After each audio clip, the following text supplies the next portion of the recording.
Showing to you, Mr. Witness, this exhibit.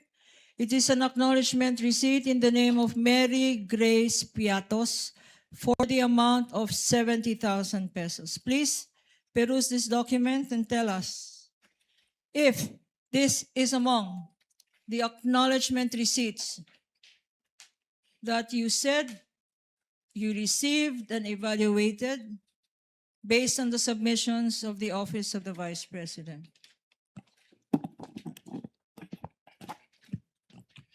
This AR po is among the acknowledgement receipts submitted by the OBP to ICFAO. Before we go to this particular exhibit, in the name of Mary Grace Piatos for 70,000 pesos, tell us, Mr. Witness, ano ba talagang ibig sabihin ng acknowledgement receipt?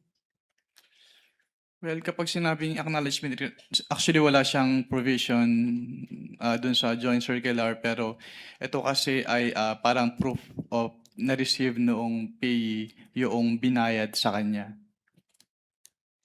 So, acknowledgement receipt, as the name suggests, acknowledges na na-receive. Na-receive niya yung payment from the payor po. So, ina-acknowledge ng isang Mary Grace Piatos na tumanggap siya ng magkano? Based from this acknowledgement receipt po, tumanggap po si Mary Grace Piatos ng 70,000 pesos for the payment of rewards, close and open parenthesis, medicines. Ano, bakit dalawa to? Payment of rewards tsaka medicines. Anong ibig sabihin? Ang binayad sa kanya na reward ay gamot? Hindi ko po ma-determine based on this document alone po, kaya po kami nagpapasubmit ng additional documents. And also, since it is payment of rewards po, hindi rin po enough lang na acknowledgement receipts. Kailangan din pong makomply yung provision noong joint circular as to the payment of rewards. Okay. So, itong Mary Grace Piatos acknowledgement receipt ay sinasabi mo na violation ito ng joint circular. Bakit?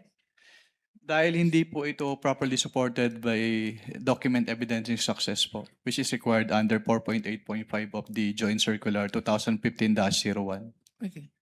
Incidentally, Mr. Witness, pag merong pangalang Mary Grace Piatos, kayo ba ay nag-i-investigate or kasama ba ng post-audit nyo ang mag-ascertain sino ba itong Mary Grace Piatos?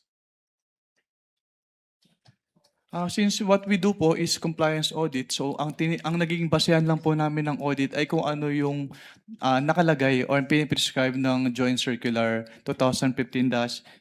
Pero dun sa Joint Circular naman po kasi, hindi naman nakalagay doon na kailangan tingnan namin yung recipient ng payment.